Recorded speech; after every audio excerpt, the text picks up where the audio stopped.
He looks good in SO1. Roger. PCS arm switch is on. Okay, Victor. Landing rocket arm switch is on. Here comes the throttle. Circuit breakers in. We have separation. Roger. Inboard and outboards are on. We're coming forward with the side stick. All looks good. Roger. I've got a blowout. Amber 3. Pitch your pitch to 0. Pitch is out. I can't hold altitude. Correction. Alpha hold is off. Trip selectors emergency. Flight calm. I can't hold it. She's breaking up. She's breaking.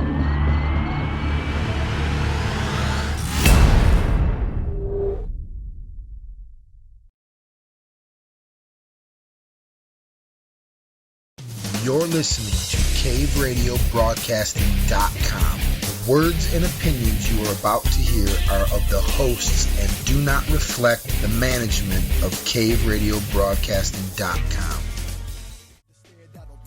Good afternoon, everybody, and welcome to Down the Rabbit Hole. I'm Dave Hooper, and I'm here with good friends Howard Vincent. Are we still calling you Howard Vincent, by Pretty the way? much, yeah. That's his code name, Yeah. if you're Yeah, not fully certain. I'm of that. hiding from the government. Witness protection. Dude, they've like...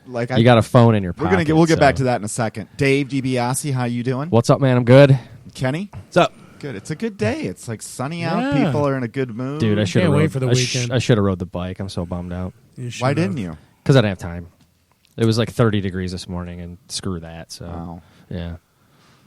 So Howard, you just made this joke about hiding from the government. There are sometimes people that are like, well, I don't want to comment on Facebook or say anything public because I don't want the government to know what I'm doing. I'm like, you know what? They know what They you're already doing as know, of 20 man. years. What is crazy They is know what you're going to do next. they, like, if you do searches on Google, and I'm not talking about things you've already searched for. Like, it's as if they know what's going on in your life because it autofills all these things. And I read all the search options, and they're all like poignant. They're all like stuff that I've been, I'd like to find out more information on. And before I go to another place, it'll give me options on 20 things I've been even thinking about researching that I'd even Yeah, there's done offline. they're literally developing algorithms that predict behavior. Yep. What is that bot? There's a web bot. Webbot, I've heard a little bit about this, and I think that the idea behind it is the same thing. It's I think it's, and I am zero expert on this. I just heard somebody talking about it who is reputable. Russ Dizdar actually talked about this. That's where I might have heard it myself. Yeah, so the way I understand it is it's based on the same type of technology they use to, like, forecast, say, stock picks. Okay, based on past, present, algorithmic type patterns that lead to predict things. So what it actually does, if I got the concept correct, is it actually takes the quote-unquote emotional temperature of the internet based on what people are saying, posting, searching for, etc., and then compiles predictions based on that information. It's demonic, but it's a predictive type software. Well, you're not, if you're a Bible guy, you're not supposed to be trying to predict the future. But you're supposed to understand what the Bible has to say of the future. I looked it up while you were talking, and you're pretty much right on. I'd associate it with had associated it with measuring the amount of chatter military units have between each other to know who's going to be active, where an attack might be coming from. So maybe I'm confusing this with something else, but according to Wikipedia, this web bot is an internet bot computer program whose developers claim it's able to predict future events by tracking keywords entered on the internet. It was developed in 1997, originally to predict stock market trends. And somewhere along the way, that I believe the reason I'd heard it is because we talk about future events and conspiracies and things of that nature, and that's where the web bot had come in because it's predicting a cataclysmic global event like that's about to because everyone's. Right. Everyone, there's Right, something's going on, obviously. That's why we're doing this show, because it's not for popularity, that's for sure. All right. Our sponsor of the week, Ink on Paper Printing. Best printing company ever. Going to leave it at that. And also eldercarecares.com. If you or a loved one needs some help in their own home, give them a call, 734-671-6518, or visit eldercarecares.com. As usual, everything that is said here is, again, it's not a popularity contest, and it's not to make us more cool, and it's not to gain from all the ad revenue we generate. Yeah. It is an inspiration from God and Jesus, and so shout out to those guys that make this world possible. As always, sometimes Tim Tebow says it best, but all praise to them.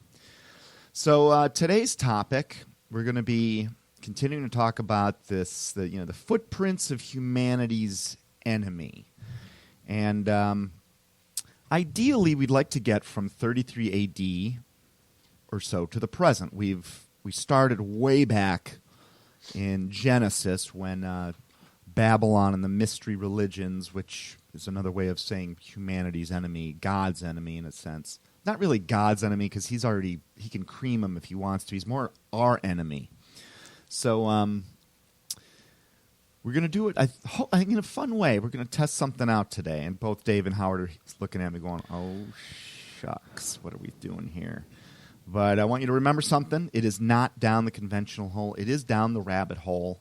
Everything we say on here, we want you guys to research for yourselves, verify what we say. If we make a factual error, we don't want you to carry it forward. Don't trust any one person or one source. Look at 100 of them and let your heart tells you what's true. You'll know. And the show's motto holds very true, and that's it. Especially now with the internet, there are no more secrets. There is just ignorance. It's just ignoring the information that is sitting right out in front of our face.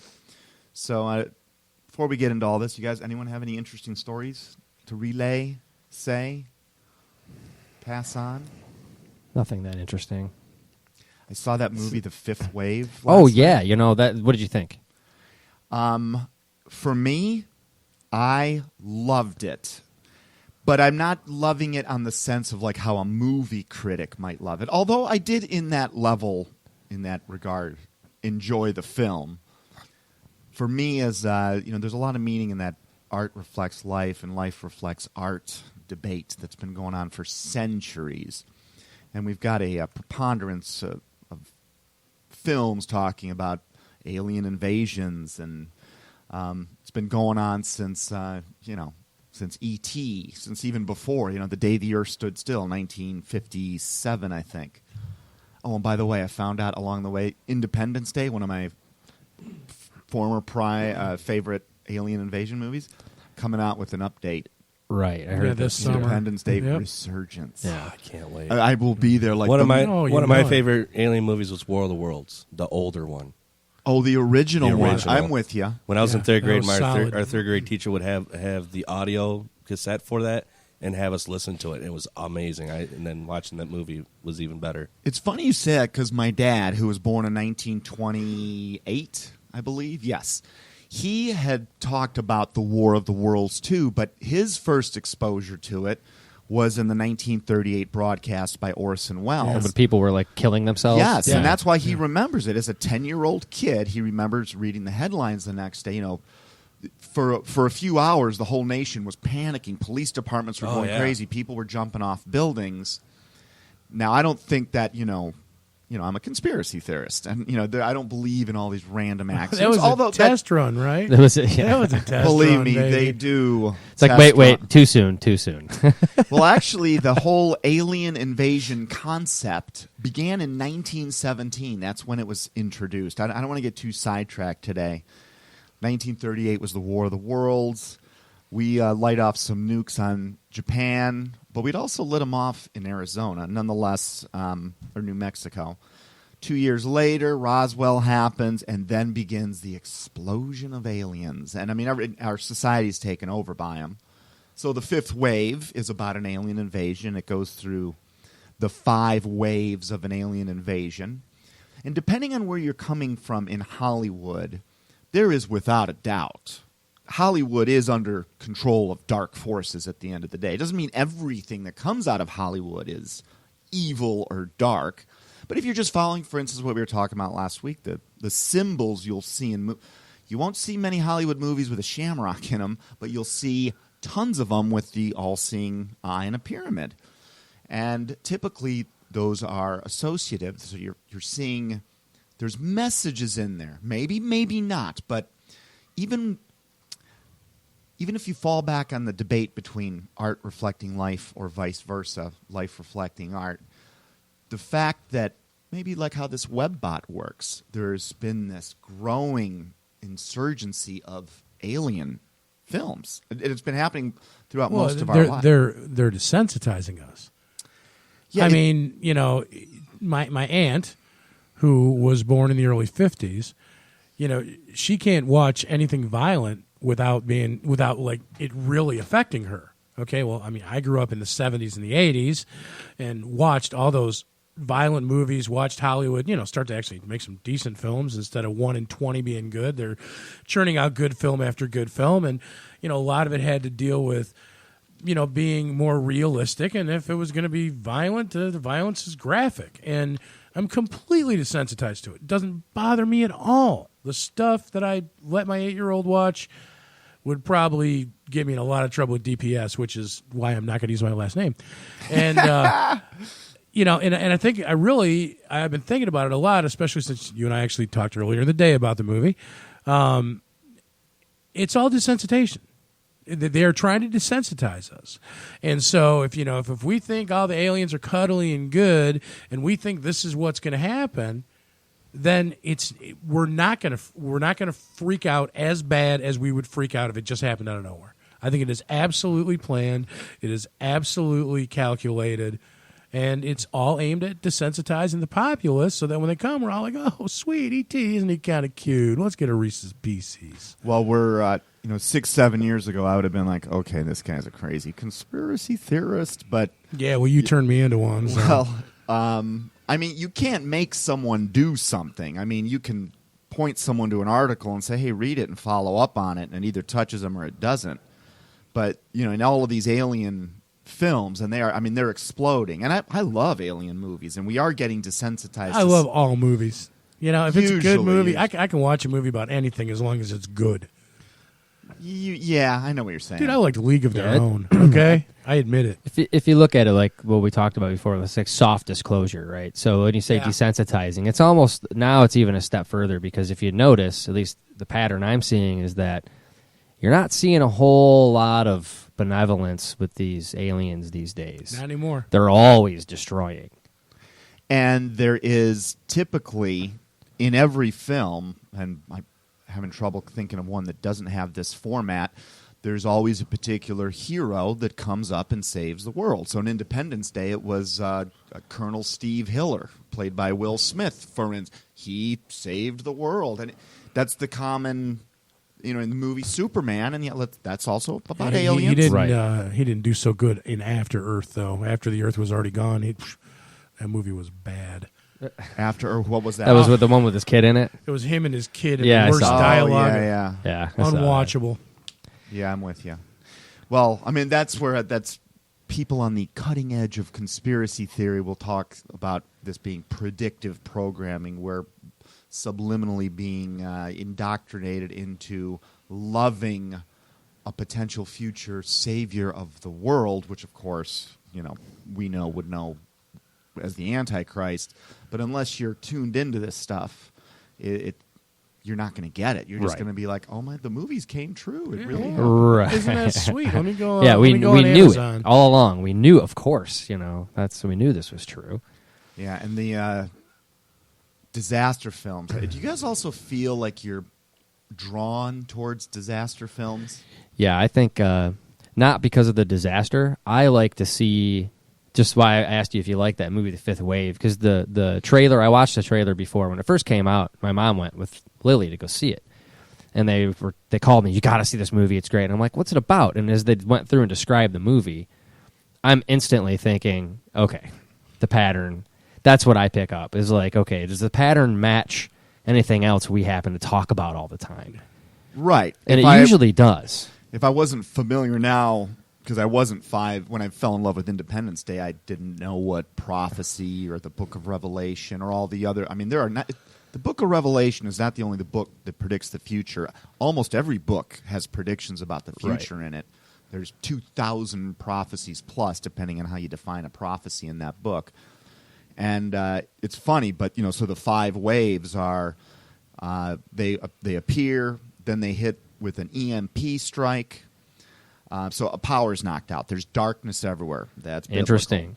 Then they use their technology to create floods and to create all the cities get. And again, Book of Revelation says that there's going to be essentially the equivalent of a mountain hitting an ocean, which is going to create this tidal waves, and it's going to drown a lot of people. Then there is the third one is what the Bible calls pestilence, but it's disease. It's basically this form of a bird flu gone wild. All of this being manipulated by these guys. And I don't think I'm giving the movie away by going this far because this was in the trailer. It's been out long enough. But the 5th wave, and this is exactly who we're talking about, is the actual aliens that are invading in this movie have had their people on Earth for some time quietly, just intermingled into society, living their regular life, waiting to be activated. And that, of course, is what I've seen that with my own eyes. That's not, and it is also in the Bible, and these are people that Russ Dizdar might call. And Russ Dizdar is someone that I think you guys should all look up and listen to. He's well known for making the concept of the Black Awakening, which we'll talk about in a second, popularizing it. He also talks a lot about essentially what's going to be happening in the world, and I don't think it's an accident that 4 years after we have a picture of what's going to happen, we run into another guy that has the exact same picture, and it's, these are unconnected or corroborated accounts of what we believe is written in some ancient text, which has yet to be proven wrong. I am still finding somewhere to prove it wrong, because if it does, I'm going to start doing coke off hookers. Right. I'm going back to my own life, but until then, I'm going to be straight arrow guy. So, his concept of the Black Awakening is that you take someone like the VTech shooter or Jared or the Denver theater shooter, the guy that I think that was Jared that shot the astronaut's wife in Arizona. Right. All of these like lone crazed Ryan Klebold and the what was the high school Columbine. All of these guys are essentially the products of MK Ultra, mind manipulation. They are brainwashed, and they all have this trigger to kill themselves, but sometimes they don't, or they're not able to finish their mission. And it's the same story over and over and over again when these guys get in the hands of the authorities. They don't remember what they did. They they don't recall it. It is... apparently, we've been able to do this since the days of the Nazis and Josef Mengele and Hitler, where the occult, i.e., demonic forces in this world, first resurged in modern day. Yeah, the Nazis actually perfected the technology. They're the ones who made it actually happen. It was part of the experiments. They were so much deeper into that, but that you won't see on the History Channel. You've really got to get into deep World War II history, but there's no doubts about that. Goebbels was, Himmler, who was in charge of the SS we talked about before. He was the guy with the round glasses and the creepy haircut. He was Mason, occultic, and you also saw it in the SS's, again, the symbols they wore. They were very, very demonic. And these guys started dealing with what I believe are the same fallen angels from the past, and they were given advanced technology. The Nazis had flying saucers, by the way. I don't know if you guys are aware of that. This was in development in the late 30s. Yeah. And so the concept of this Black Awakening is that, again, Howard, you mentioned test runs, and like Oklahoma City was a test run for 9/11. 9/11 was a test run for, something much bigger that is yet to come, if you ask certain people. And so, like the Virginia Tech shooter, these guys go in and they have a program. They're programmed to kill themselves. End of story. There's no leads. Investigations done. But they don't all accomplish that mission. And if you go look at the police reports of what's said with these guys, none of them have a memory about what they did. They don't know why they did. They don't even know why they're in jail. And that's not. I just don't think that's. Again, I don't think there are coincidences. But do you guys know much about this? Yeah, that's there's a book that actually Russ Dizdar talks about that it's hard to get your hands on. Apparently, it's a couple $100 book if you can even find it. But he's got so much free stuff online. I think this is what it comes from. When you talk about the Nazis developing this. This is the book written by the guy who actually, kind of the architect of this. Soul splitting is what he referred to. Exactly. Wasn't it Mengele? I don't think so. He was made famous for nasty experiments in. But I was reading about MK Ultra, and what did it turn into? Something else with an M. Monarch program? Monarch, yeah, which was they've deemed that to be 100% effective. MK Ultra was like the test stage, and Monarch is the polished finished product. And I read a couple interesting things as I was doing my research for the show. And a couple of the things I found interesting is I'm almost positive that they said Mengele was the one who got it right, and that they said 2 of the test subjects for Monarch were actually Jim Jones and Koresh. I'm familiar with Jim Jones. That again was another test run. David Koresh, right? David Koresh was the Waco. Yeah, the guy. Waco guy. And they said that they were actually test subjects in mind control, trying to in mind control and using someone under the influence of mind control to mind control a community. Yeah, the mind control is not that when you look at it from how he explained it with the I forget the name of the multiple personality disorder. What is that? DID. DID. Yeah, dissociative. And there's another. They've got a SRA. SRA, DID. What does SRA stand for? I have no idea. That's satanic ritual abuse. Okay, yeah. And the concept of this mind control stuff is it's not PPP. It's not like if David Koresh was this one of these subjects. It's not him specifically. What they actually do is through what they refer to as soul splitting. And how they do that is a mystery. Well, they actually compartmentalize the human soul and then allow demons to occupy the certain different aspects into the dozens. And with triggers, you can have assassin, you can have sex slave, you can have runner, you can have priest, you can have all these things within this person. And what I found interesting is when you have these guys can't recall what happened, where am I, how did this happen, and then they instantly see somebody like Russ Dizdar, who's actually been involved with the law enforcement portion of some of these cases. They see him and go into there's a trigger, they automatically get violent again and come after him, and then when they subdue him physically, then he doesn't know what's going on again. It's like inside this person, there's other persons. Well, that's one of the things that started to wake me up, because I'm like, how is this whole satanic ritual, this underworld, how is this so pervasive and no one knows about it? Well, one, it's never put on our media. Number two, and this is Russ Dizdar's research, which I trust. Sure. But again, I never trust one guy. If you don't trust him, look into a guy named Ted Gunderson, former L.A. office chief of the FBI, had 700 agents under him. He will echo the exact same thing, that the number of murders that we see broadcast to us as the dude just went crazy and killed his family, there is satanic ritual behind the vast, vast majority of those, but that never gets reported because police precincts and officers are instructed from the minute they're in school, you never bring out the satanic part. We don't want to scare the public. Russ Dizdar came across this because he was a chaplain to the police force, right. And he started to see this. And he spent 20 years sending people undercover into covens, into Wicca organizations, into secret societies, Freemasons temples, that have gotten like the inside, like it's sort of like God's own secret agents going in to expose what is really going on. And then you can start to see, holy cow.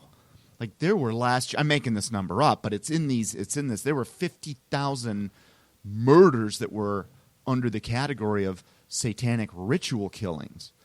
Like this, the numbers are staggering. And he's had people that are inside these organizations, and they themselves termed it the Black Awakening.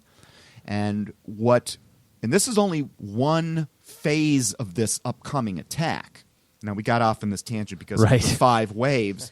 Now, the 5th wave of that movie, the 5th wave, was that the evil agents, i.e. the aliens, had people inside the populace that looked and acted just like regular people. They couldn't tell them apart. And they used that to get people to essentially kill themselves, to attack themselves. And that was going to be one way that they depopulated the planet in this movie. Now you flip to real life and you do some research on what the Black Awakening is and what these, like there are, in his estimation, there are about 75,000 VTech shooters waiting to be activated. If we were working on this the Nazis were working on this in the 1940s, that's 60, 70 years ago. How many advances have we made? And if you think about this, we've all seen those shows where they bring a hypnotist on stage and they pull people from the audience, and next thing you know, the guy's hopping on he gets hypnotized, he's hopping on one foot and he's doing weird stuff, and then the hypnotist snaps him out of it and he doesn't remember what he was doing 5 minutes ago.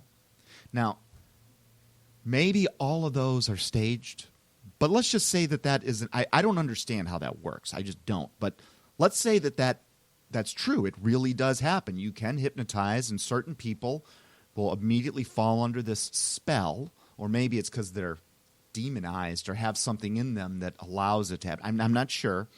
But if you can get some guy out of the audience to hop on one foot, and this has happened, I've seen this so many times, I don't doubt it, frankly, but I'm always skeptical about everything. If you can program someone to do that in a matter of a television show in 10 minutes, what can you do if you've got years to program somebody? I mean, you could create a dark army, a quiet one that's just sitting, that's waiting. You guys, have you ever seen that experiment, the movie theater experiment? I think I told you. We might have even talked about it here before. This one freaked the sheet out of me. It was freaky. Experimenter pulls random. He films the whole thing, and I don't know what city this was in. And I've had a hard time finding it online, so I've got to go off memory. And I have looked online hard for this thing, but I remember what I saw. And the gist is this: experimenter starts bringing in random people off the street in New York City. Says, "Hey, we're doing an experiment. You want to come in?" I think he paid him $10. People are like, $10? Sit down. I'm going to watch a 15-minute movie. Sure. You had groups of friends coming in, like husband and wife and their kids. So he fills up this theater. A couple hundred people are in it. The experimenter does. And he explains, I'm going to show you a little video clip, and then afterward we want to talk about it. Now, that wasn't really the experiment. The real experiment was there were a certain sequence of lights that flashed in this theater on screen. And experiment begins, these lights flash, and all of a sudden, about a quarter of the audience just goes to sleep. Like the dude with his brother's asleep. He's just like, dude, what do you look around and you see everyone's head just slouch over, like as if they had been pre-programmed for something. And then this guy goes on to say, I've got a friend inside of this Central Intelligence Agency who said that, this is a code. This is a go-to-sleep code.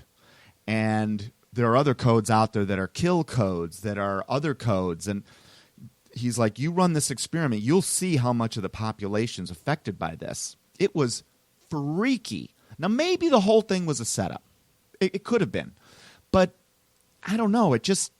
You see entire groups of friends walk in, and 2 or 3 of the 8 girls suddenly they just fall asleep, like their heads just slouch down and they're out.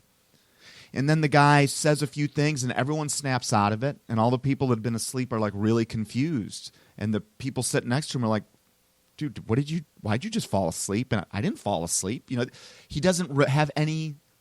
The subjects that were susceptible to this had no recollection of what had just happened. It was effing scary. Of course, hypnotizing, that's also how my dad quit smoking, and he's a very conventional guy. So there's something there without a doubt. Oh, for sure. There's definitely something there. Well, isn't it true? I always hear when you see the hypnotist things where they always say, not everybody is susceptible to hypnotic suggestion. So it doesn't work for everybody. They always say that as an explanation, like, so they have to wait and see if you're able to be hypnotized or something genetic or otherwise. Yeah, I don't know. It's a predisposition of somebody that they can even be hypnotized. Some people just can't be. But it's just kind of interesting to me that they always point that out. They always say, not everybody can, is susceptible to hypnotic suggestion, but we'll give it a shot. And some people are. They literally become animals and all kinds of crazy stuff that it could be, is it real? I don't know, but why not? We believe in things we can't see. So much of it. I mean, some people are, how many people do you meet that are super gullible? Maybe those are the people that are more susceptible to it. See, like that's this one, very interesting. I've got a personal experience. I mean, with people are susceptible to things that I can't believe. Right. Well, how does anyone start to follow the king of evil? That I just don't get that. I mean, well, again, you're tricked. It's gradual. You think you're doing something else, and because you're not aware of the signs, it's too late by the time you realize. Well, some people are simply attracted to the power that can be attained. That's true. Because it is real. I am an eyewitness to one experience with hypnotism where it happened with someone. It was with my dad. He was a 3-pack-a-day smoker. This is the late 70s, give or take. And he's trying to quit smoking. He tries a bunch of different things. Someone suggests a hypnotist. He's like, what the hell? I'll give it a shot.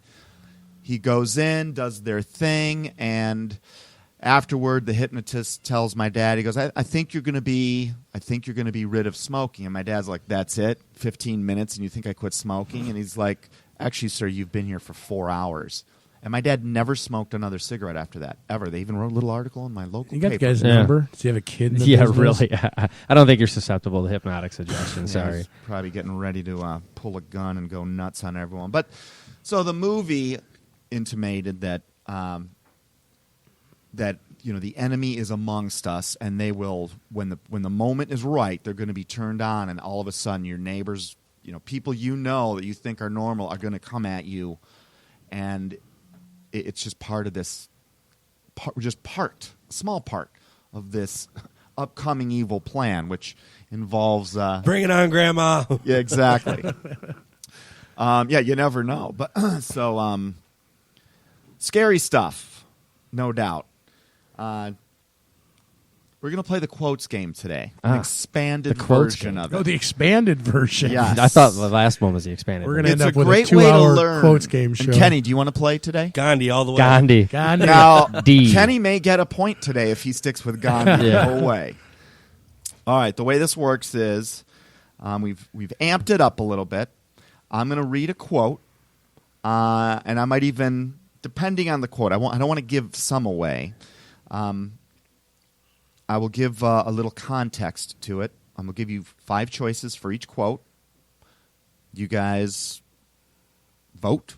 We'll keep score, and I will buy a beer for the winner. All right. One whole beer. One whole draft or do we limited bottle? by ounces Yeah, or winner. Winner's bottle? choice, baby. Oh, cool. All right. Top shelf. All right. Come Pitcher. on. Keg? A pitcher is 1 beer. Keg and a straw. That actually would be a cheaper bar tab than It every would be, time I yeah. walk over to Mickno's. It's a 3-figure event every time, even if I just get a toothpick and a glass of water. Okay. First quote. You guys ready? Ready. Bring it. All right. Nothing can now be believed which is seen in a newspaper. Truth itself becomes suspicious by being put into that polluted vehicle. The real extent of this state of misinformation is known only to those who are in a situation to confront facts within their knowledge with the lies of the day.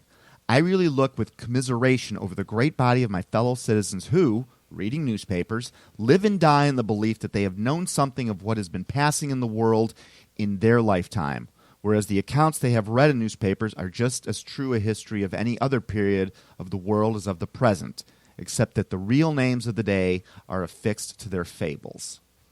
That was either Ted Turner, Thomas Jefferson, Walter Cronkite, JFK, or Franklin Delano Roosevelt.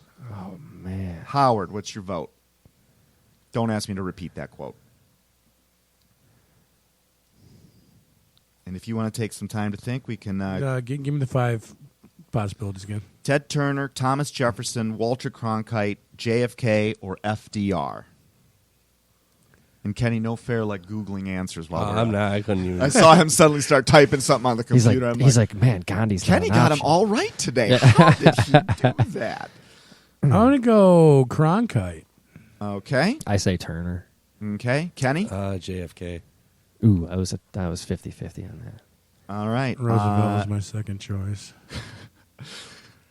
You're all still wrong. We're all Even wrong. if you would have had a Gandhi! second choice. It was Gandhi. No. Actually, it was Thomas Jefferson. Really? They had newspapers back then? Yeah, they'd had the printing press for a few hundred years already. Wow, it was I written in should a know letter that. to John Norville in June 14th, 1807. So it's funny that we thought this could be modern day because, remember, the people that have been in charge long before yeah. Jefferson. It's just the same game plan being played on the next wave of dumb humans, which is us. Although be if you us. listen to this show, you will be less dumb. So there's that. Okay, moving on. Next quote. We ready? Yeah. You guys all have 0. We're tied. 3-way tie. Any bets on who's going to win this? No, I have no idea. All right.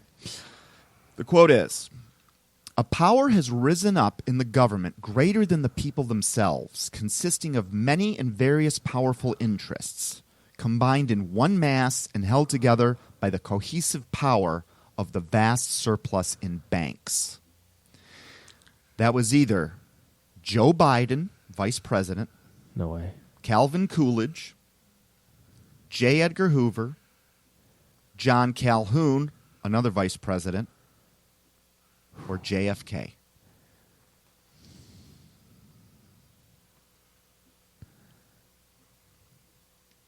Who was the second one?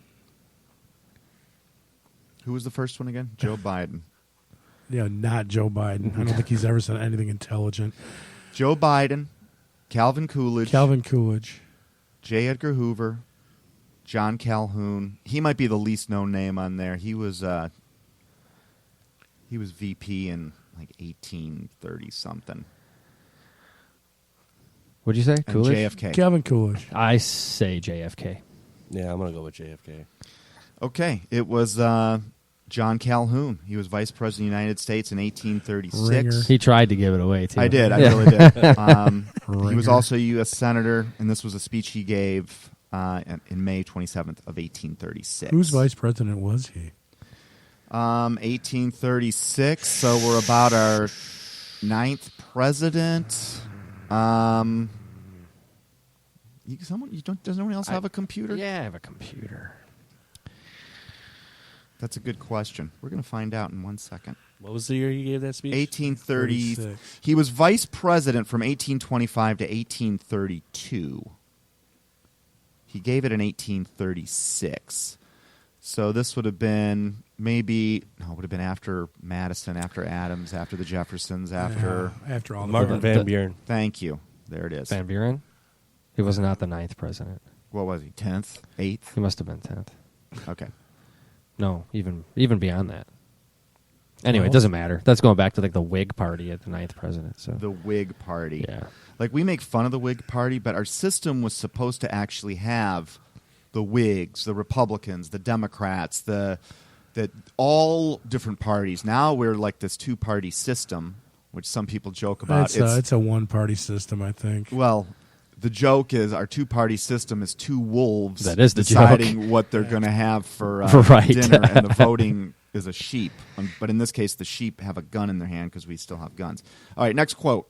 Everyone's is sporting a big old zilch. All right, the quote is, Whosoever controls the volume of money in any country is absolute master of all industry and commerce. This was either Bill Clinton, Walter Cronkite, James Garfield, Woodrow Wilson, or it's the slogan of the Occupy movement. Ooh. Kenny, why don't we start with you this time? I'm going to go with the slogan of the Occupy movement. Okay. Wow. Good choices, huh? Yeah, dude, that is good. I'm gonna, you know what? I'm gonna go out on a limb. I'm gonna say Garfield. That was who I was going to say. Well, you can say it. I'm going to say James Garfield. Okay, you guys each get a point. All I'm going to put right. them I'm on. talking about fist bump. Yeah. Don't get all excited. It's like 1-0 after 3. Hey, that was awesome. I'm gonna get excited. That's right. Okay. Next quote. Are we ready? Yeah. Yes. By the way, that was James Garfield. He said it in 1881. Now, here's what's interesting. He was one of the presidents that was assassinated. Yes. U.S. president assassinated within weeks of release of this statement during the first year of his presidency in 1881.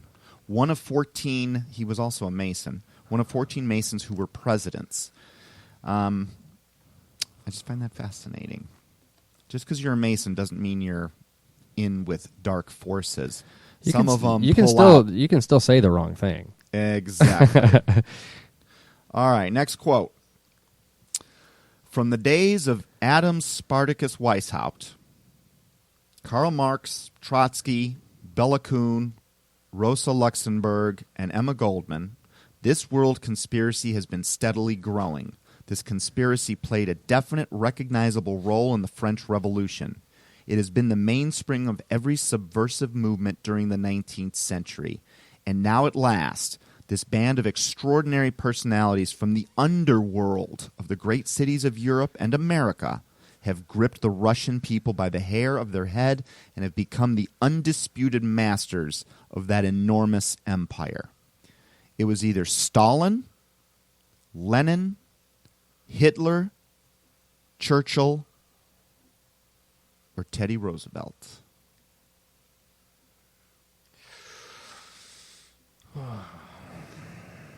God, I suck at history. I'm gonna go with Churchill. Yeah, I'll go with Churchill too. That's what I'm I going to go was thinking. Stalin. Dave and Kenny, congratulations. Nice. Mm. I'm All right. I'm halfway decent with history. It was Winston Churchill in 1920. This is before he was prime minister. And it was in a newspaper, the Illustrated Sunday Herald of London, February 8th, 1920. And I believe the article was titled Zionism versus Bolshevism, which is ironic because Zionism today, and I didn't understand what Zionism was, but it's the Zionists are these folks that are the fake, they're posing as Jews, but they're really not, and they've gone to reestablish Israel, which of course was a biblical prophecy, a crazy one that was fulfilled. But let's not get too far off subject.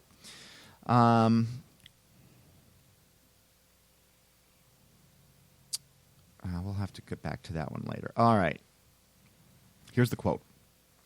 The conscious and intelligent manipulation of the organized habits and opinions of the masses is an important element in democratic society. Those who manipulate this unseen mechanism of society constitute an invisible government, which is the true ruling power of our country. We are governed, our minds are molded, our tastes formed, our ideas suggested largely by men who we've never heard of. This was either the famous PR guy, Edward Bernays, the famous advertising guy, David Ogilvy of Ogilvy and Mather, JFK, Ronald Reagan, or Bill Clinton.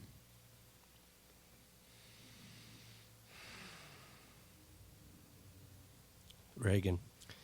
Yeah, I got to go Ronnie. Just all right. Yeah, I'll go with Ronnie too. It was,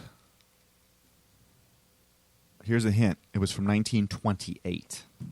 And it was Edward Bernays in a Now, he is Did the he invent the sauce? no. He I'm a big fan of that. He is considered the father of public relations, and he was the first. He wrote a book called Propaganda in 1928, where, in fact, the book begins with the quote I just gave you, and he started to teach companies how to subliminally sell something to the public. His ideals were ultimately... Now, the funny thing, this was actually outlawed in the United States for several decades, but it has re-entered our world. In that, if you remember those stories where they would flash for 1 or 2 frames, they'd flash popcorn and Coca-Cola during a movie, and those movies had increased because our minds pick up.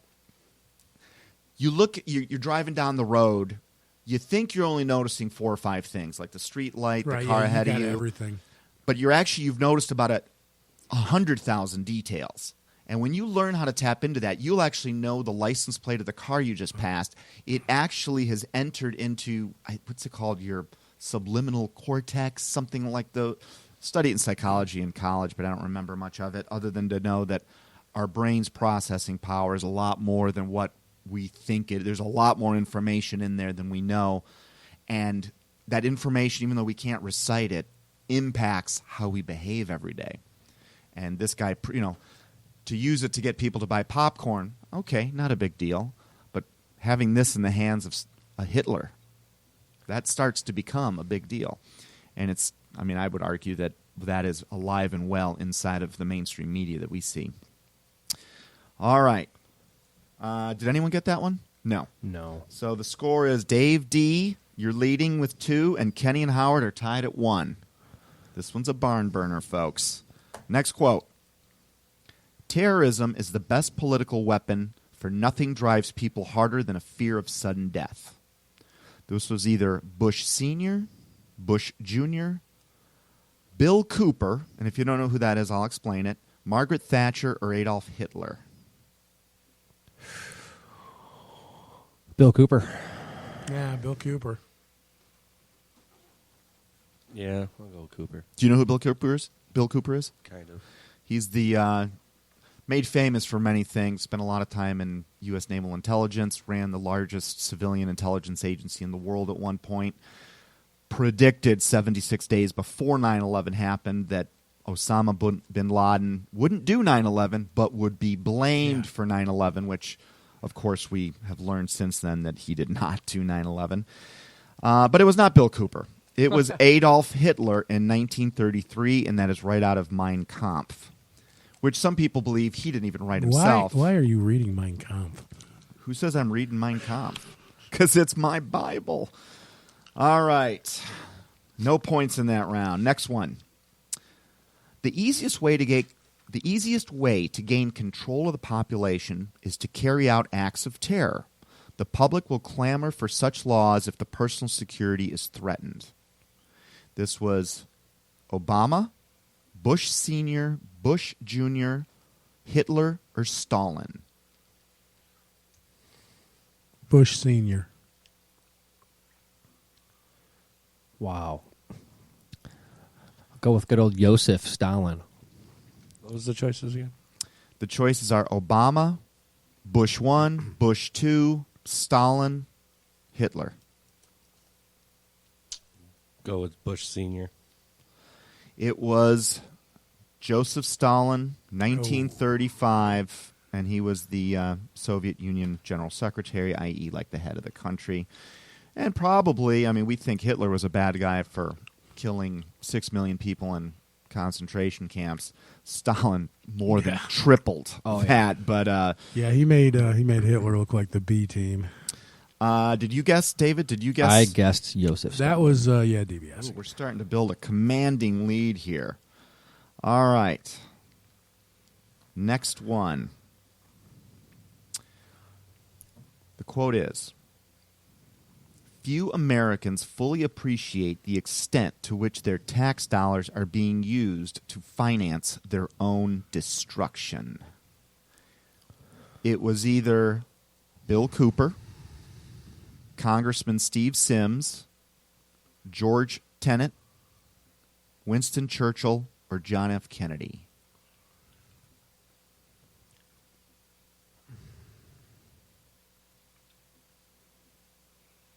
Go with Congressman. Kenny or Howard? Which congressman? Congressman Steve That's Sims. Exactly. Okay, that's who I was going with, too. What was the choices again? Bill Cooper, Congressman Steve Sims, George Tenet, former head of FBI, Churchill, JFK. Go with Churchill. This was Congressman Steve Sims in 1974. Now, do you know why he's an interesting figure? Probably not. No. That was a quote right from the congressional record. I'm sorry, it was from 1977, not 1974. He was one of the first people that was starting to talk to Congress about this shadow government. Guys, there's something going on here. And something very strange happened to him. He was killed on flight KAL 007, which was that flight that was shot down accidentally by the Russian military in, when was that? Oh, yeah. Actually, the quote was from 74. The plane was shot down in 77. And I don't think those things are yes, they will kill an entire airplane full of passengers just to get to one guy. Yeah, sure. All right. Ready? Next Ready. one. Is this fun? Wonderful. Are we learning something here, too? Oh, yeah. Kenny's nodding. That's what I wanted to hear, because I know you guys are familiar with this stuff all the time. So, all right, next one. Lucifer comes to give us the final gift of wholeness. If we accept it, then he is free and we are free. That is the Luciferian initiation. It is one that many people now and in the days ahead will be facing, for it is initiation into the new age.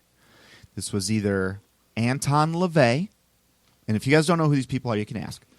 Anton LaVey, Aldous Huxley, Manly P. Hall, David Spangler, or Adolf Hitler.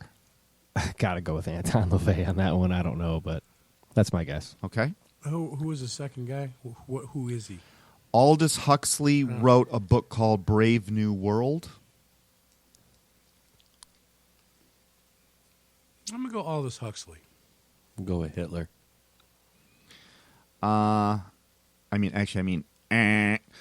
It was David Spangler.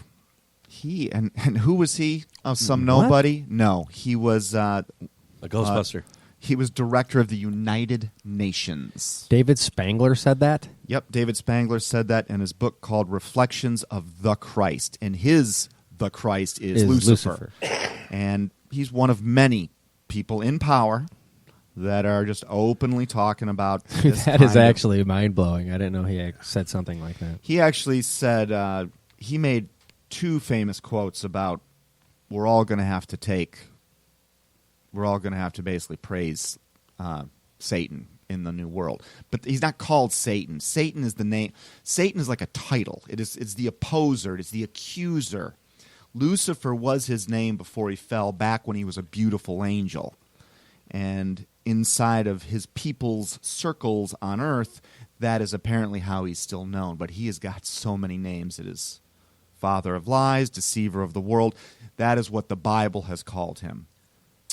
But I do find it odd that many people in power actively understand that he's a very real entity. And there's an ancient book that said this guy would be around and that he'd try and create a new world order and get us to take a mark. And here we are, Walmart's installing RFID installment machines in all of their Jade Helm evacuated Walmarts. You guys know about this? Yeah. Scary stuff. I don't want to get too far off topic tonight because everything we're talking about here, look it up for yourselves. All right. Did anyone get that one? No one did. Next quote. Are we ready? Yep. The symbolic display seen by the abductees is identical to the type of initiation ritual or astral voyage that is embedded in the occult traditions of every culture. The structure of abduction stories is identical to that of occult initiation rituals. the UFO beings of today belong to the same class of manifestation as the occult entities that were described in centuries past. This was either Einstein, Oppenheimer, Jacques Vallée, Lyndon Baines Johnson, or General MacArthur. Oppenheimer. Ooh. MacArthur. Einstein. It was Dr. Jacques Vallée. Now, do you guys know why he's famous? No.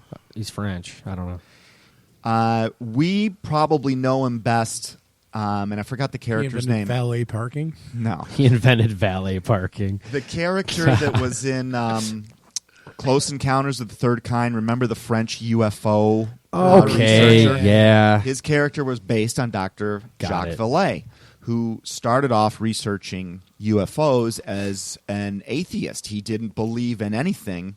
Ironically, converted to Christianity after he'd been years into his research and started to realize, holy cow, these aren't things from some other planet. He recognized there was something there. Right. He didn't make stuff up in his head like so many generals and now presidents and governors have seen. He converted to Christianity. I don't remember the year. The note here is that's Dr. Jacques Vallée citing the extensive research of Bertrand Mayhust,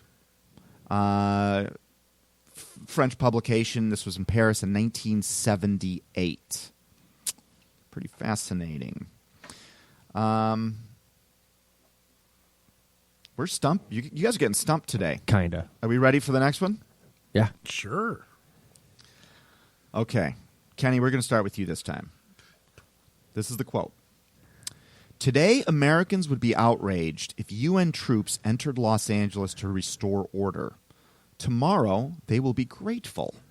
This is especially true if they were told there was an outside threat from beyond, whether real or promulgated, that threatened our very existence. It is then that all peoples of the world will pledge with the world leaders to deliver them from this evil. The one thing every man fears is the unknown. When presented with this scenario, individual rights will be willingly relinquished for the guarantee of their well-being granted to them by their world government. This was either Obama, Reagan, Tony Blair, British Prime Minister, Gorbachev, or Henry Kissinger. Kissinger. Yeah, I got to go Kissinger. Wow. Unexpected choices. All right, let's go with the panel. Kissinger. It was Kissinger. All right. You guys all get a point. That was in a public speech to the Bilderberger Organization at a meeting in Evian, France, May 21st, 1991. This guy was the Secretary of State of the United States. He advised Nixon. He was in his cabinet. He has been around several presidents. I'm sorry. Let me get off my soapbox. Okay. Dave D., you're still in the lead, but everyone's got points. And we've got enough questions to go for anyone to catch up, including Kenny. All right, we ready? Yeah. Yep. It is the sacred principles enshrined in the United Nations Charter to which the American people will henceforth pledge their allegiance. This is either David Spangler of the UN, Henry Kissinger, Bush Sr., Bush Jr., or Bill Cooper.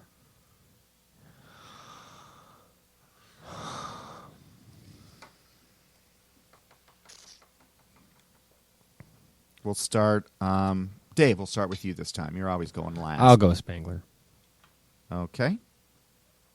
Kenny? Yeah, Spangler.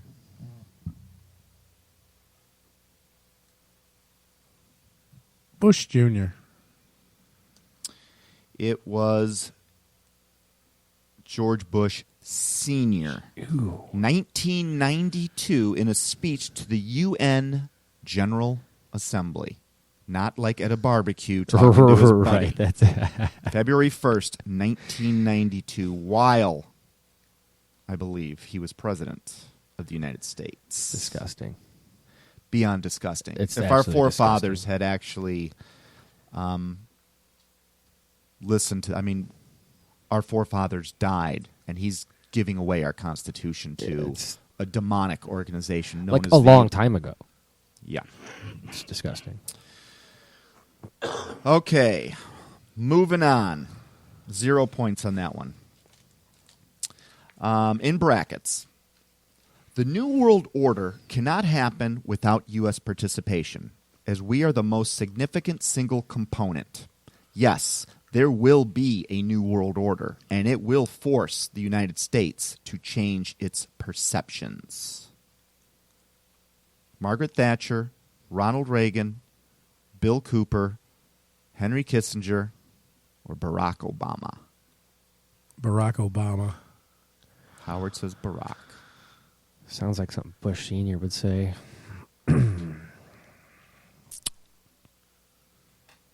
Really? Obama? All right, Obama. Bush Senior. It was actually, once again, Henry Kissinger. This time was in 1994 on April 19th at the World Affairs Council press conference. I got a bone up on my Kissinger. Yeah. So a man that is in the ear of our presidents is certain that we will be in a new world order. The very thing Yeah, not that maybe, was not- predicted 2,000 years ago. And they praise the same enemy that we were told to watch out for. Right. Put it together, folks. Yeah. There's only one way off this Kissinger rock. Was Secretary of State under Nixon? no, Kissinger was Jewish. Oh, Zionist, perhaps. Could have been I a would Zionist because I remember in born you in know, Israel. Yeah, born in Israel. There was a or big born. stink. They wanted to change the law so he could run for Yes. president. Yeah, there was a big stink about him being in Nixon's cabinet, and especially getting an office that high. But he was, I mean, obviously a very intelligent man. Okay. We ready to move on? Sure. Another 0, another goose egg round. By the way, should we take a break right now? Time's going by fast, isn't Yeah, it? we're killing it today. All right. We're doing a test show today to see how well learning goes through the quotes game. And by the way, these are all quotes that are in the 401 quotes book that we've got coming out, man, in the real near future. It's getting gonna- close. Real close. Yeah. It's going to be published by Ink on Paper. Care? Well, Elder Care? by Elder Care. Produced. It's going to be published by Kenny. And all right, we are going to pick this up with the next quote after a.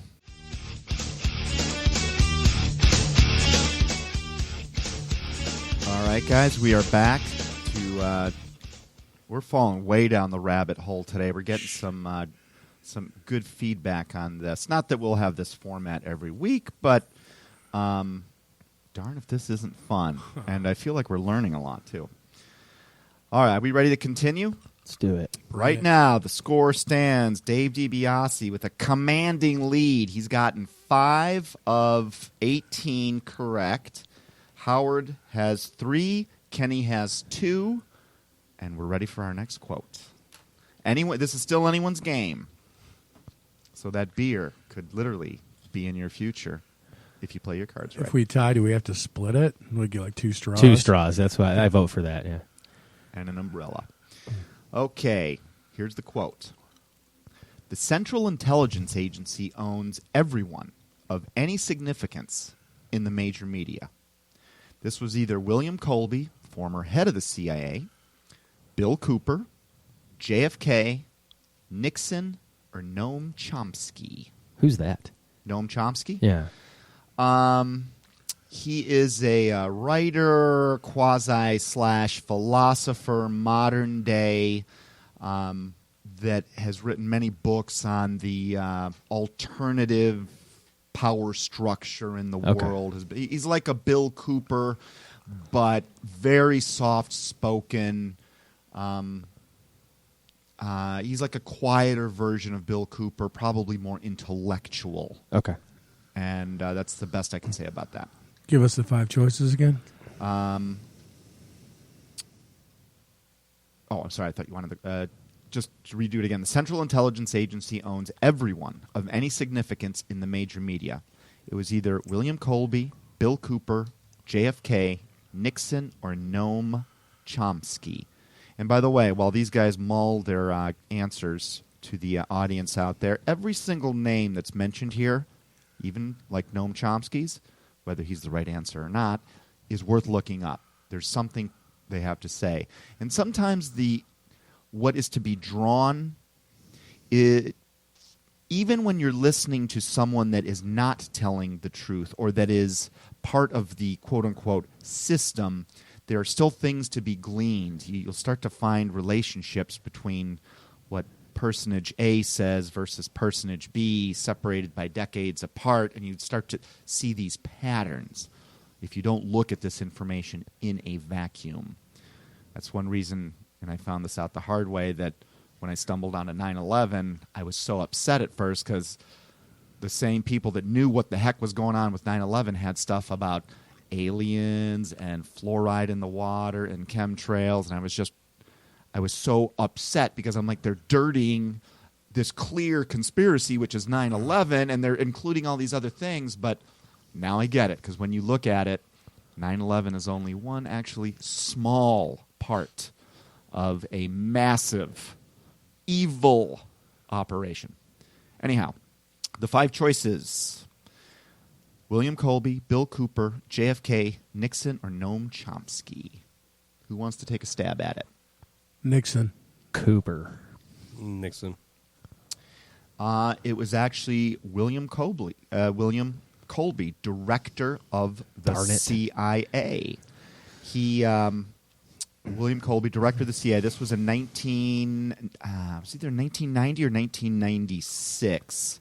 Now, what's interesting about Colby is he had reached out to Stephen Greer of the Disclosure Project. You guys familiar with the Disclosure Project? Very. And that is go look up the Disclosure Project, Washington Press Club. They meet once a year, and it is a gathering of air traffic controllers, colonels, majors, generals, governors, newsmen. These are reputable, credible people in our world, all with eyewitness accounts that there's something in our skies. Stephen Greer's assembled these guys, and last time I checked, Stephen Greer, I believe he believes that these things in our skies are from another planet, Right. not the demons of our world introducing us to some advanced technology. Nonetheless, William Colby wanted to secretly use a slush fund to find, now this is from Stephen Greer's mouth, so take it with a grain of salt. He wanted to finance the Disclosure Project. Now, this was back in the 90s. This is like 20-some years ago. And since then, I mean, there's been a lot more that's been learned. And he was going to finance them with, I believe the amount was $5 million, or it could have been $50 million, from a slush fund that he had access to. And he also had a piece of advanced alien, quote-unquote, alien technology, which he was going to hand over to Stephen Greer so that Stephen Greer could make it public, because Stephen Greer was already in that field. And like we found out, like Eisenhower when he talks about the military-industrial complex, or JFK when he... Oh, I can't give that one away because I already did. JFK when he talks about we're facing this monolithic conspiracy. They can't come out and say devil or Satan because you lose all credibility. But he wanted to hand over this piece of advanced technology to Stephen Greer so that they could go and make this thing public. And the week that he was to hand over this thing, whatever it was, Stephen Greer didn't know what it was yet. He hadn't seen it. He just said, I'm going to give you something that's going to, you'll know. William Colby, who would always canoe on, I think it was the Hudson, New York City, Hudson River, and I'm not a geography major, so if I have that wrong, don't crucify me. All of a sudden, that's the week that he died in a mysterious canoeing accident. So the transfer of funds and that advanced technology was never transferred to Stephen Greer. But again, go look that story up. Stephen Greer, who he himself is credible, can obviously do a better job of explaining it. So William Colby, the director of the CIA, admitting that they own essentially, they're in control of the news. I've certainly seen them talk about it. And who was the CIA agent that became a defector of the CIA, who talked about all the coups that we would run, all started with control of the local countries or areas' newspapers. And they've always done it. Starts to give you a little, when you know the CIA was involved in pulling off 9/11 and why not a single news person has really covered it the way it should be, you start to kind of figure out, wow, this is a coordinated system. It is big. Okay, are we ready to move on? Next quote. There exists in the world today, and has existed for thousands of years, a body of enlightened humans united in what might be termed an order of the quest. It is composed of those whose intellectual and spiritual perceptions have revealed to them that civilization has a secret destiny. This was either written by Paul in the book of Romans, a biblical book, Manly P. Hall, Aldous Huxley, Jesus Christ, or Ronald Reagan. Kenny, you want to take a shot at this one first? Book of Romans, Manly P. Hall, Aldous Huxley, Jesus himself, Ronald Reagan. Book of Romans. Dee Dee? I don't know. Huxley. Howard? Got to go, Ronnie. Ron Reagan. I mean, you guys are starting to impress me with how many you're just missing. This was Manly P. Hall. Like, we know who he is. Yeah, I don't even know who that is. Look him up, folks. It was from a Scottish Rite journal. This was in the 1950s, by the way. He was a 33rd degree Freemason. Kind of one of the, I guess, sort of founders, along with founders. That's the wrong word. Kind of like an Aleister Crowley. In the break, we were talking about Aleister Crowley, who some believe he was the father of Barbara Bush. Now, that could be a conspiracy. I have no idea if that's true, although they do look alike. He is a sort of like a founder of modern-day Luciferianism. And what was my point with that? Oh, so President Obama had an Aleister Crowley shirt on at a photo op. It's on my laptop. I'll show it to you guys. Obviously, we're on a radio station, so that doesn't translate well. So let's move on. Another round with goose eggs. You ready for the next quote? Ready. The individual is handicapped by coming face to face with a conspiracy so monstrous he cannot believe it exists. This was JFK, John in the Book of Revelation, J. Edgar Hoover, Bill Cooper, or FBI defector Sibel Edmonds. Dave, you go first this time.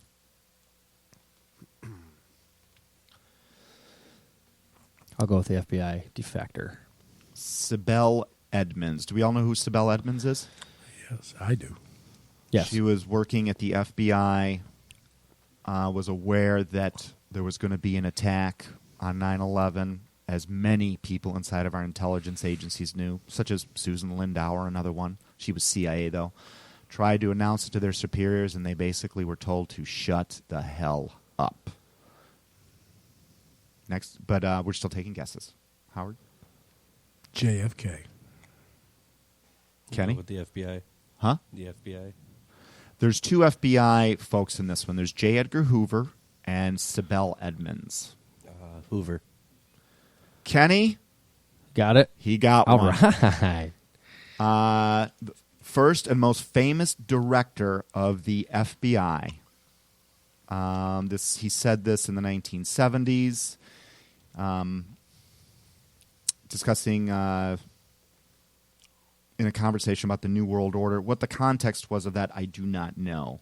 It is possible, and I'll say this, it's possible one of these quotes is fabricated because there is false information put out there. In fact, when we were making this 9/11 movie, there was this tantalizing video of windows being blown out of Building 7 and for a moment it was in our film, The Anatomy of a Great Deception, but later would find out that it actually was a hoax. And some guy came out and took he said, I just flipped the video image, and they put false information out there, because if you include that in your argument, you become very easy to discredit. Right. If one thing's wrong, the other 5 million you got right. So I would say all of these quotes have a 99% probability that they're true, but it doesn't mean they all are. I guess the point is if there's, and this one, I'm saying it about this one because I don't have in my own notes here what the context was of J. Edgar Hoover's comment about this, but it is a famous quote inside of conspiracy circles, and I guess I would dwell on this. If we get one wrong or two wrong, don't dwell on that. Actually, if only one of these is right, your whole worldview should change, not if one of them's wrong, if you understand the logic in that. Okay, Kenny. Kenny and Howard are tied with 3. Dave still got the lead with 5. Next quote. On this one, we're going to ask... Oh, never mind. Let's just play it out. Since I entered politics, I have chiefly had men's views confided to me privately. Some of the biggest men in the U.S. in the fields of commerce and manufacturing, they're afraid of somebody and are afraid of something. They know that there is a power somewhere so organized, so subtle, so watchful, so interlocked, so complete, so pervasive, that they had better not speak above their breath when they speak in condemnation of it. It was either Calvin Coolidge, JFK, Nixon, Woodrow Wilson, or Donald Trump. What are the choices again? Calvin Coolidge, John F. Kennedy, Richard Nixon, Woodrow Wilson, or Donald Trump.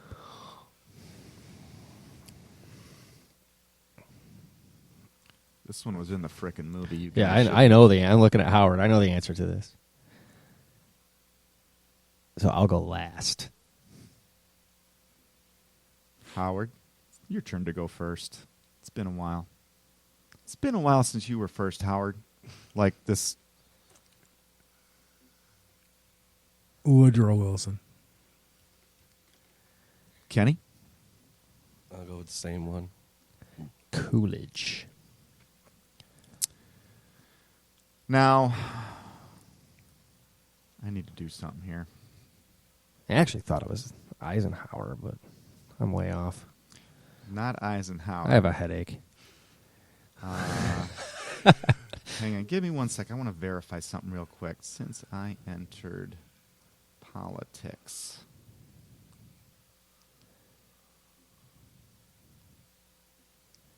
Okay. Phew.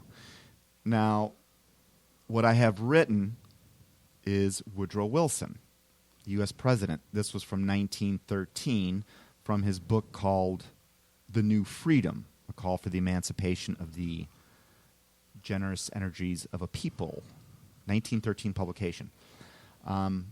But for some reason, I thought it was Calvin Coolidge. I thought so, too. It's not. It's Wilson. I'm now wondering if I have it as Calvin Coolidge in the movie, and it's... No, it's just probably my memory. I don't know. It's so shocking that I got it right. Yeah, Either way, it was a president said that. So. A president did say it. Now, who could they be talking about? Right. Think about that. The most powerful men in the world. What could they be scared of? Think about that. Why would a president write that? Yeah. Something that seems highly intelligent, highly organized, and people are afraid of it. Do you think it was the aliens in 1913? Well, yeah. All right, I believe Howard and Kenny each get a point on this one, correct? You guys are catching up, man. I'm really upset I got that wrong. We might have 3 straws in this beer. Yeah, Okay, are we ready for the next one? Yes, sir. The quote is, "When there is no middle class and the poor greatly exceed in number, troubles arise, and the state soon comes to an end." It was either Aristotle, Clinton, Carter, Obama, or Kissinger?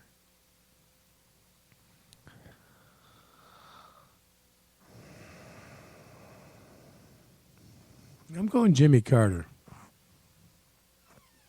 Dave? Aristotle. Kenny?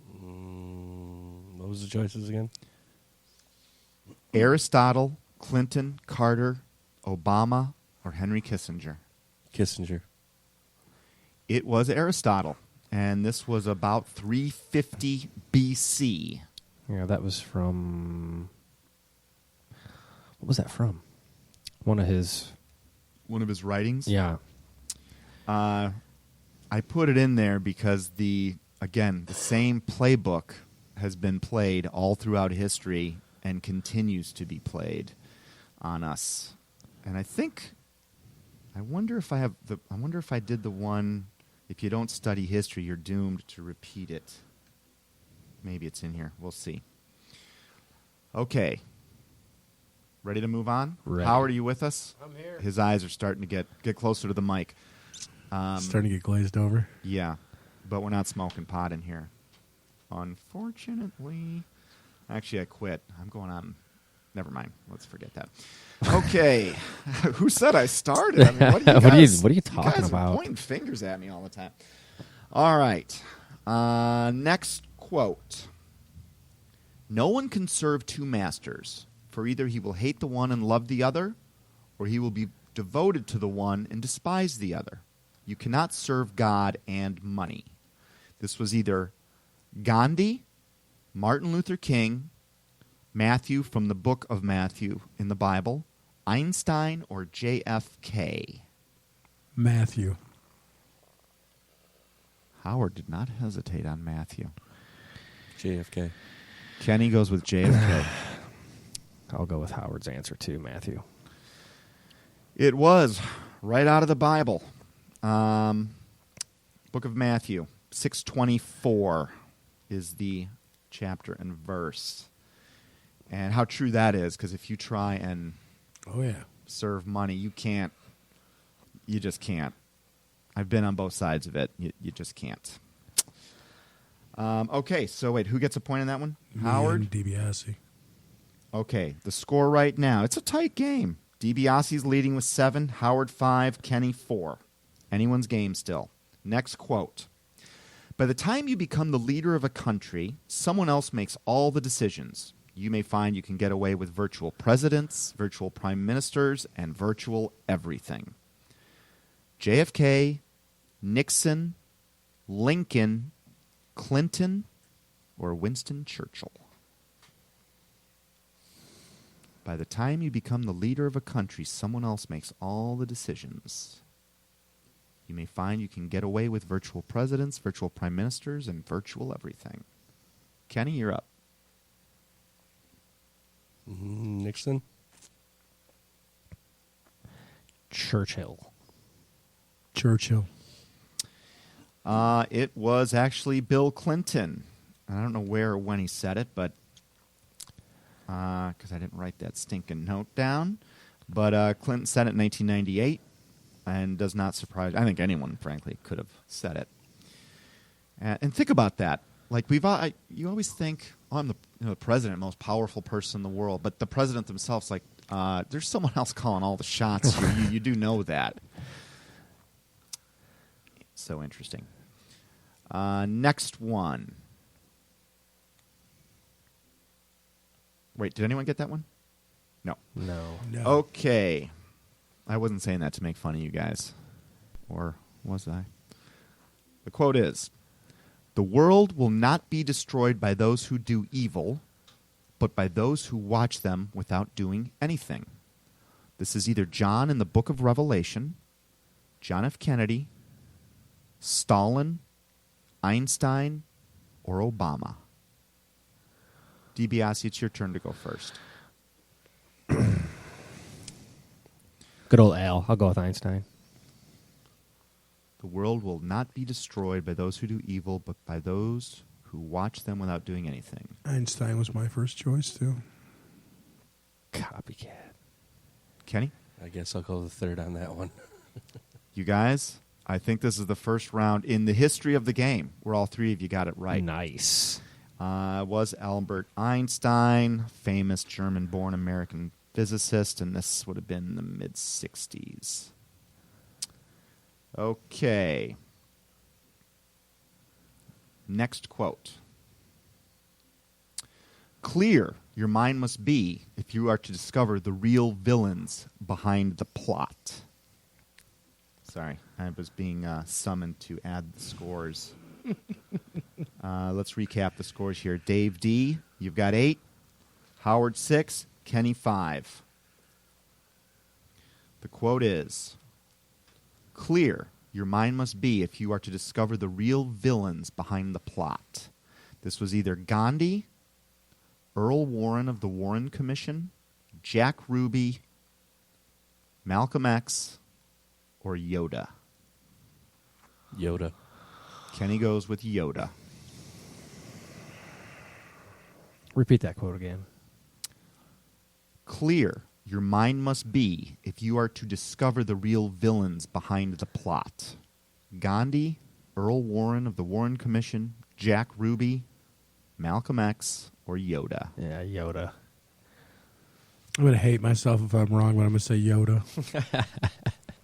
Not only did you three all get it right again, that's 2 questions in a row where you all got it right. Yeah, the speech pattern gave it away. I tried to Yeah. mask it as well as I could. Clear your mind must be. Exactly. All right, everyone gets a point. I am not forgetting to mark it down. Next quote. We ready? He had no beauty or majesty to attract us to him, nothing in his appearance that we should desire him. He was despised and rejected by mankind, a man of suffering and familiar with pain. Like one from whom people hide their faces, he was despised, and we held him in low esteem. Surely he took up our pain and bore our suffering. Yet we considered him punished by God, stricken by him, and afflicted. But he was pierced for our transgressions. He was crushed for our iniquities. The punishment that brought us peace was on him, and by his wounds we are healed. This is either Sophocles, Gandhi, the book of Isaiah, who was a prophet, the book of Daniel, who was a prophet, or Eisenhower.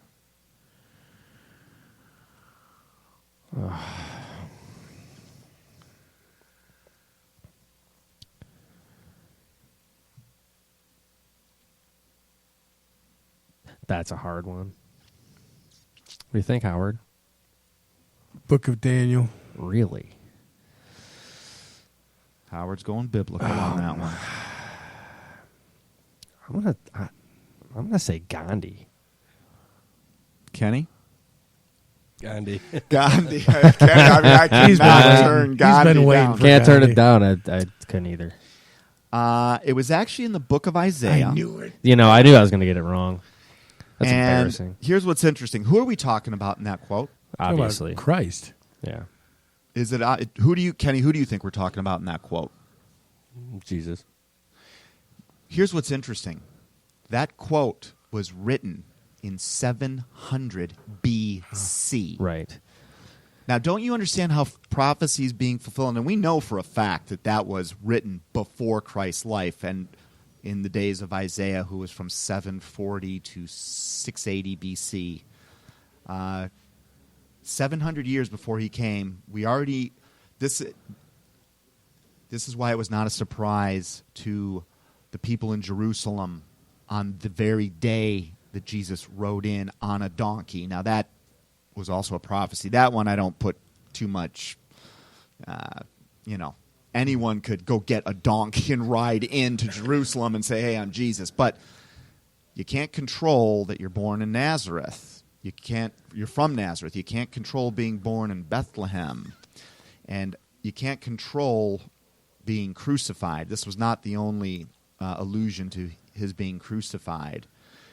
There are many. There's about 150 or so prophecies that were in writing that were known to the Jewish people as much as 1,000 years before Jesus Christ shows up, This is one of them.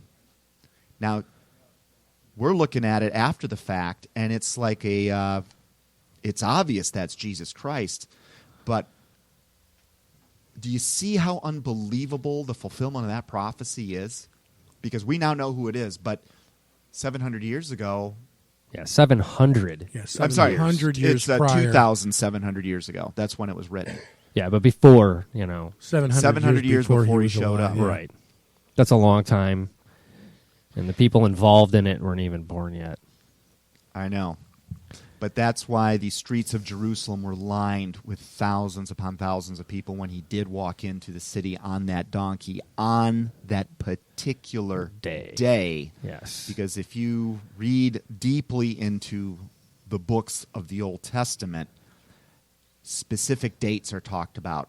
These aren't general prophecies, and I always use that example like the Akron Tiger Cats are going to win the Super Bowl next year. Well, you guys are laughing at me because who the hell are the Akron Tiger Cats? And Right. But all of a sudden, some team moves, they rename them, and I also predict that they're going to win by a particular score, and there's going to be 105,000 people in the stadium, and they're going to win by going for it on 4th and 1 at the goal line. And you've already tuned me out because you don't even have ever even heard of the Akron Tiger Cats. But when all of those things happen, and it was in writing beforehand, do the math. Yeah. Like I mean, how, take it a step further, and a crow will land on the umpire's shoulder. Exactly. Well, no, now that is my metaphor for the prediction of the reestablishment of Israel, because God says, all right, that's it. It's in fact, when Jesus shows up after he rides that donkey into Jerusalem, he's talking to the Pharisees, and he says, you see this big solid rock temple here? This thing's all going to get knocked to the ground. And God, through his prophets, had already said many times, look, if you Jewish people don't start praising, this is what keeps happening to you guys. I say I'll lead you out of Egypt. You screw up. I make you wander the desert as punishment. I finally bring you to the promised land. You screw up again. I let you get taken by the Babylonians. I bring you back. You screw up again. This time I let you be taken over by the Romans. And that's the one Jesus predicted. This whole temple is going to be destroyed. And they, it's one of the things that infuriated the Pharisees and Sadducees, and that was 33 A.D. In 70 A.D., guess what happened? And in that same prophecy, it was also said that these very same Jewish people were going to suffer a punishment 7 times greater than the last one. And each punishment keeps getting 7 times worse. So they were in Babylon, I think, for 70 years, if I'm not mistaken. Yeah. So it's predicted that they are going to be dispersed amongst all the peoples. Now, this was written 2,000 years ago, that the Jews would be dispersed amongst all the peoples, that they would be persecuted throughout the rest of history, that they would be considered the lowest rung of the human ladder. But, because God had a promise into them, they would be reassembled in the last days. They would be brought back to their nation of Israel, the very same land that God had brought them to in the first place. Their language would be resurrected. Their currency would be resurrected. Their farming and plantation output would go from, their land would go from desert land to land of abundance. That neighboring country, you would not be able to walk across the border from a neighboring country, which you can't today.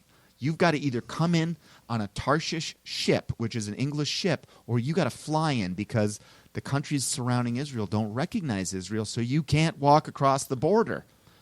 And that's like predicting the crow landing on the referee's shoulder. They were reassembled on a very particular day in 1948. He said it would happen in the course of an hour. Name a nation that was formed. Our nation wasn't formed in the hour that we wrote the Declaration of Independence. We might have a date of July 4th on it, but it took a few battles with the Redcoats, a few documents, a Bill of Rights, the Articles of Confederacy, back and back. It took years. Exactly. Never in history has a nation been formed in an hour. Never has a people been dispersed and brought back to their country after having lost a war like that, especially after 2000. The predictions there, each prediction is by itself mathematically impossible. And if each one has a likelihood of happening, there are 296, I believe, nations on the earth today.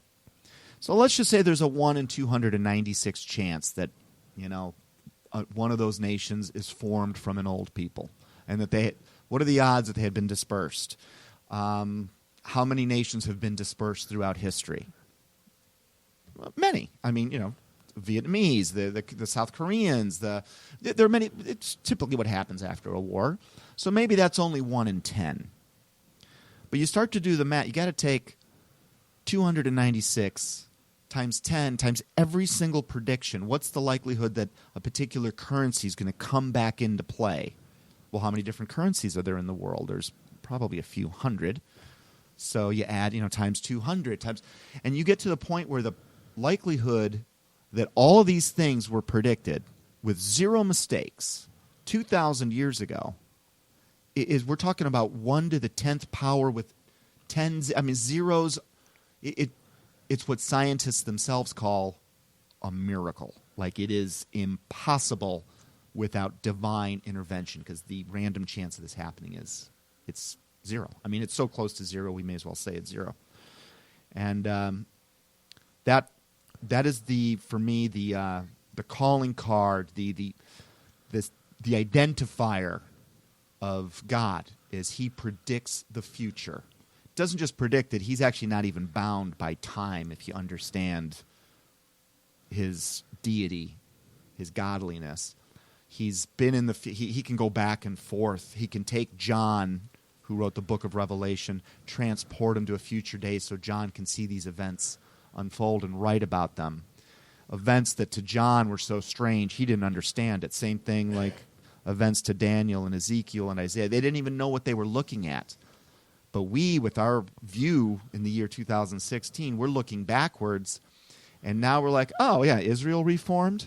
Yeah, that was normal. That's been my whole life. No big deal. But do you understand that for 2,000 years? I think I mentioned this book by R.C. Ryle that I was reading. And he wrote it in 1869. Very godly man. And he's talking about how he sees sin coming up everywhere. Now, if he's writing that in 1869 compared to where we are today, then I'm like, holy cow, are we off the reservation? But he said, and it's something about the end of the world. I don't know what the title is. Maybe you can find it while I'm... what was utterly fascinating is he's writing this in 1869. The Jews at this point in history are the lowest rung of the ladder across the planet. And all he's saying is, I just happen to have seen that Bible prophecy has never been wrong. Now, I have no idea how God is possibly going to get the Jews reassembled in their homeland of Israel right now, because they're nothing. I mean, they are nothing. They're essentially the world's slaves. They are spit on. There's not an ounce of respect for these people. But I do know this. If God put it in writing, and He said He's going to bring them back, I know He's going to do it. And my faith in God is, it's strong, it's whatever. And he's laughed at in 1869 for writing this. Now, we read that book today, and for me, it's a jaw-dropper. Because, yeah, for our whole lives, it's been a fact that Israel was reestablished. But from someone looking into the future from 1869, it was one of the most improbable things even back then that could have ever happened. Yet it happened. And it happened. What was his name? R.C. Ryle. R.C. Ryle. R-Y-L-E, I believe. And I had to go to Kindle to download his book. It's not a very... And he goes into... It's always fascinating. Like, I like to read things written in different periods. You get a flavor for what was going on. And he, back in 1869, was also talking about how the Roman Catholic Church had been completely taken over by demonic forces and Lucifer, and they were now doing occultic rituals in the Vatican. Remember, I grew up Catholic, so if my mom's listening, once again, she's probably not going to be happy with me, or not too happy with me. But then you've got modern day theologians and priests like Malachi Martin or Russ Dizdar or Steve Quayle who have been able to document the fact that, holy cow, there are child sacrifices performed in the catacombs of the Vatican. It is, not completely, but it is by and large an organization controlled by evil, dark forces. Like it was in 1869, like it was pretty much from the founding in history. Like history really shrinks when you think about it, when you look at it like that. I don't. Does anyone else find that stuff fascinating? No, it's very fascinating. Absolutely. This I found it. It's J.C. Ryle. What did I say? JC. Oh, R.C. Yeah. Sorry. Thank you. Actually, for and I don't know if this is true, but it's now published as "Are You Ready for the End of Time?" But it was originally titled "Coming Events and Present Duties and Prophecy." I don't know if that's true. Interesting. Yeah, but anyway. All right. How much time do we have, Kenny? A couple minutes? You guys want to do a couple bonus questions? 1 minute? One to win it all. I was going to say a 5-pointer. Ooh, nice. A 5-pointer? No, You it's could not. I'm not going upset to. my We're going to do whole- 2 quick ones. Are you ready? Yep. I'm not going to give you choices, though. You just have to tell me who's. No, that's going to be too hard. Can't do it. 2 quotes I want to share with you guys. Here's the first one. The real menace. How about this? You tell me the decade this was set in, and then I'll fill in the holes. The real menace of our republic is the invisible government, which, like a giant octopus, sprawls its slimy legs over our cities, states, and nation. The little coterie of powerful international bankers virtually run the United States government for their own selfish purposes. They practically control both parties and control the majority of the newspapers and magazines in this country. They use the columns of these papers to club into submission or drive out of office public officials who refuse to do the bidding of the powerful, corrupt cliques which compose the invisible government. It operates under cover of a self-created screen and seizes our executive officers, legislative bodies, schools, courts, newspapers, and every other agency created for public protection. 1700s. 1700s. Really? I was going to say the 1990s. 1990s. Kenny, you can win it all if you guess the right decade. 1800s. If we were to go with the Price is Right strategy of closest to the mark without going over, it would be Kenny. The answer is 1922. It was said by the mayor of New York City, John F. Hylan, and written in the New York Times, March 26th, 1922. Now do the math. That's fascinating, dude. The evil forces were in control in the days of Jesus Christ. Satan himself offered Jesus the whole world back then if he would just praise Satan. Jesus obviously turned him down. So he was in charge back then. I don't think he's ever lost grip. Now, if you follow all these quotes, we've just gone pretty much through history talking about the same exact evil, invisible force that's going on, has been going on behind the scenes. The last one that we left you with was from 1922. They've never lost control of the media. Wake up, people. There's something seriously happening, and our time's running out. Don't mean to scare you, because when you understand what our salvation is, Howard, do you want to make a final comment on how we get off this rock, or Dave? It's very simple. There's one book. Open it up. Read it. Anything else? You got to focus on Jesus, man. Find That's out who it. Jesus Christ is. Find out why he died. Get over your lack of understanding if he was a real person, if you're there. I mean, heaven help you. Understand what his mission was. He did something on purpose And for us. understand the mission he left you with. Exactly. So that is all we've got this week. There's a big, bright light at the end of that tunnel, so don't freak out, folks, but educate yourselves. Ignorance is not a get-out-of-jail-free card. This has been an interesting show of Down the Rabbit Hole. We'll see you next week.